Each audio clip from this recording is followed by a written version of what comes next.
হরে কৃষ্ণ। শ্রীমদ্ ভাগবত গীতা যথাযথ দ্বিতীয় অধ্যায় 12 নম্বর শ্লোক। তো এখানে শ্রী ভগবান অর্জুনকে বলছেন, ন তে বাহম জাতু নাশম ন তম নেমে জনাধিপা ন চৈব ন ভবিষ্যমা সর্বে বয়মত্বা পরম। গীতার গান। তুমি আমি যত রাজা সম্মুখে তোমার, এরা সব চিরনিত্য করহ বিচার।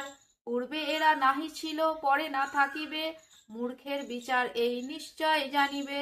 অনুবাদ: এমন কোনো সময় ছিল না যখন তুমি, আমি ও এই সমস্ত রাজারা ছিলেন না, এবং ভবিষ্যতেও কখনো আমাদের অস্তিত্ব বিনষ্ট হবে না।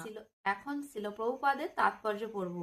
বেদ, কট উপনিষদ ও শ্বেতাসত্তর উপনিষদে বলা হয়েছে, কৃতকর্ম এবং তার ফল অনুসারে জীব যদিও বিভিন্ন অবস্থায় পতিত হয়, কিন্তু পরমেশ্বর ভগবান সর্ব অবস্থাতেই তাদের পালন করেন। সেই পরমেশ্বর ভগবান পরমাত্মা রূপে সকলের হৃদয়ে বিরাজ করেন। যে সমস্ত মহাত্মা অন্তরে ও বাইরে সেই একই পরমেশ্বর ভগবানকে দেখতে পান, তারাই কেবল পূর্ণতা লাভ করে শাশ্বত শান্তি লাভ করতে পারেন। যিনি নিত্যের মধ্যে পরম নিত্য, চেতনের মধ্যে পরম চেতন, এবং যিনি এক হয়েও সকলের কামনা পূর্ণ করেন, যারা ধীর তারা অন্তরে অন্তঃস্থলে সর্বদাই তাকে দর্শন করেন এবং শাশ্বত শান্তি অনুভব করেন।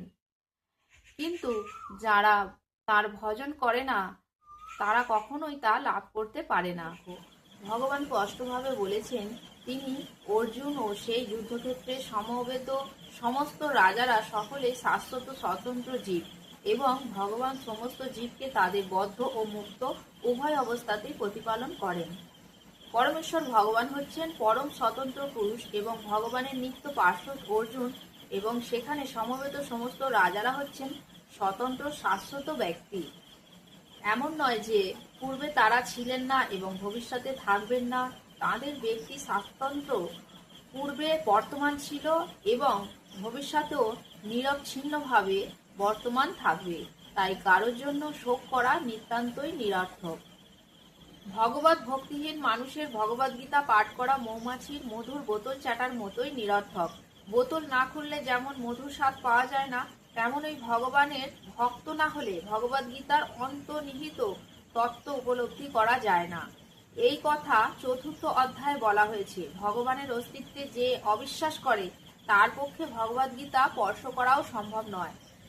তাই মায়াবাদীরা গীতার যে ভাষ্য দিয়ে থাকে তা সম্পূর্ণরূপে ভ্রান্ত এবং তা মানুষকে বিপদগামী করে। হরে কৃষ্ণ। জয় জগৎগুরু শিল প্রভুপাদ কি জয়।